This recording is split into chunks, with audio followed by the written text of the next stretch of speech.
All right. The Michael Myers stance. I'll just start there. We're talking about it, having a lot of fun on the radio with it, and it's got this social You like media it? buzz. It's comfortable. His stance. Did you teach him that? So I just have a rule. If you don't false step with your footwork, you can stand however you want. And so he likes to stand like that, so he can stand like that. But no, I don't teach the stance. It's just, hey, if you can get out of your feet, if you can get out of your stance without false stepping, we're good. So yeah, nothing there. But it's comfortable standing like that. Look, it's comfy. You know? All the memes and stuff and how social media's taken off with it. What do you make of that? I don't get on social media anymore. Is it something, because I don't remember him always doing it. Is it something that he's learned through coaching I mean, or studying? he started to do it last year. I mean, there's multiple guys that do it, but you know, it's just getting a lot of attention now, so people are kind of locked in on it. But you know, it's comfortable, and he doesn't false step out of it, so he can do it. So. Is it just, do you think the comfortableness, or is there other advantages? You know, being able to, you know, see more above the line? I mean, they're in 3-point stances, and so I mean, from here to here, he's not going to see too much more. I mean, so he's all good. So I don't think it's a vision thing. I think it's just more comfort. Did he come to you and or did he just start doing it on the field, or did you something you guys talked about when he made the switch? No. I mean, it kind of started last year, and so I mean, when Bush got here, we watched a lot of UW cut-ups, just installing the offense, and I think Myles Gaskin did it in like 2016. So if you look back at the stance, and I think Gibbs does it as well. There's multiple guys that stand in a little bit higher stance. I know you're not on social media, but we've asked 6 questions about it. It's obviously a big deal on social media. Is it? I don't know. Is it just kind of funny to you, just the way it's kind of taken a life of its own here? Or? Well, I mean, I can't get on social media anymore. All I see is number 2. So it's just like, like, I see him every day, so it's not like anything. It doesn't affect me like it affects everybody else. So. Have you done anything like you're teaching a prodigy? I mean, you know running back better than anybody. Oh. You've never seen a kid like this. Has it challenged you as a coach? Are you calling people who've coached the best running backs ever, finding out what they did to get them better? I mean, I've been lucky. I've been able to be around a lot of good backs over the years. You know, from my time at Cal, I was able to be around Marshawn Lynch, Javid Best, Shane Vereen, and then when I went to Wazoo, I was able to be around Chris Ivory, another big time NFL guy, and so. I don't call other guys. I mean, I got other running back coaches in the profession that I talk to about things, but I just kind of teach it how I teach it. But yeah, as from one year to the next, you always got to progress your teaching style because you're going from 101 to 201 to 301, and so you can't just keep bringing the same things over and over. So it's a natural progression how we switch things up. Is there anything you've picked up as a coach from coaching Genty?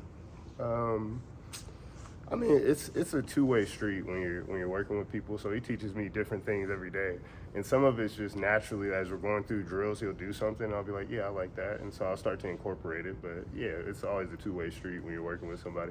How do you slow inside everyone's already ready to give him the Heisman. There's still 6 weeks left. I mean, how do you just this building hype, momentum for him, and just everything he's doing, and all the interviews, and starting his own podcast, and all this stuff? How do you keep him kind of level-headed here that there's still a lot to be done? We don't talk about that at all.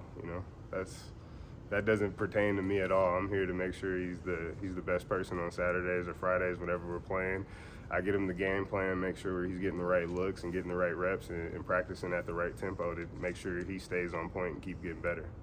Do you notice any difference, I mean, before the Georgia Southern game to how he practices now, or how he is around the building, the meeting rooms? Is there any difference you've seen with all this kind of hype and attention now? No, same guy.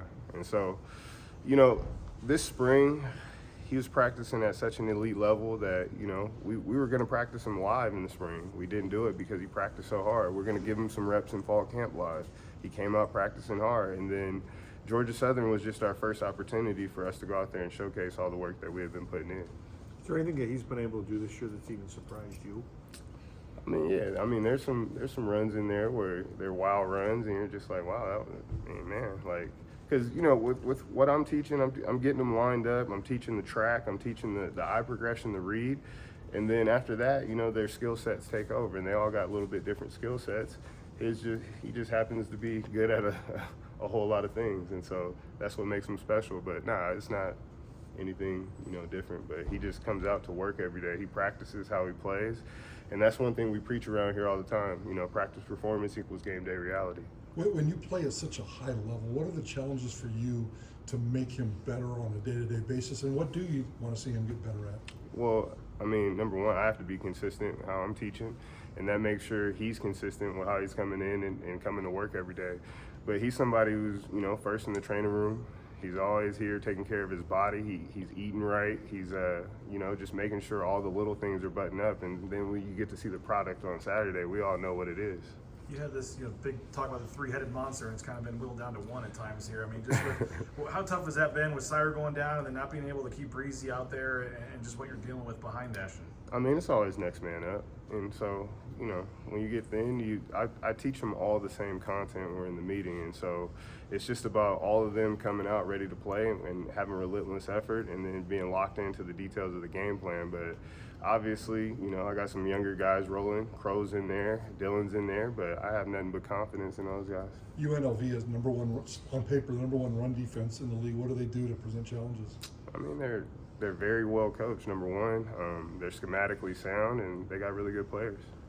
That Woodard guy, the middle linebacker, what have you done? What have you noticed? I mean, the guy kind of leads the show for them defensively, huh? I mean, well, it's year 2 in the scheme for him, so you can tell he's a little bit more comfortable, and he's a playmaker. He's a really good player. I mean, he flies all the way around the field. He has interceptions, takeaways, and he just makes big plays for their defense. Where do you think their defense is better this year? I mean, it's year 2 in the system, so all levels are more comfortable this year, and you can tell. How excited is this team just to have this opportunity in this stage? And I know it's one game at a time, but with this, how big this game is and what it means for the season here. How excited are you guys? Super excited. I mean, this is what college football is all about, and so it's all about containing that. Because once the kickoff happens, it's just football again, and so you got all this build up and lead up, but we just got to go play our brand of football and finish. For Gentie's new scholarship that's coming out, I was kind of want to know what impact you think this will have on the football program here as well with Boise State athletics. I mean, he's going to have a whole impact on this whole community, this whole area, with just the kind of person he is. You know, you guys don't get to see him every day, but you guys get to see him on Saturdays and on the field. But as good as he is on the field, he's a better person. You know, he's a leader within this team.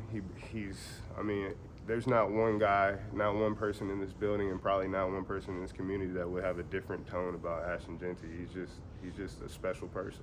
What's been the leadership role like of Gentie with the new freshman running backs like Gaines and Dylan? I mean, he's brought them along, all the way through, and so they've had such a great example with him. Whatever he does, they do. And so, I mean, I didn't say, hey, watch him. So I came in January, and he saw Ash work. He said, I want to work like that. Then you get Dylan here in the summer. He saw how everybody else works, and then you just fall in line. And so he sets the temperature for the room. Anything else? All right, thank you. Hey, Thanks, thank Coach. y'all. Thanks, Coach. Good luck this weekend.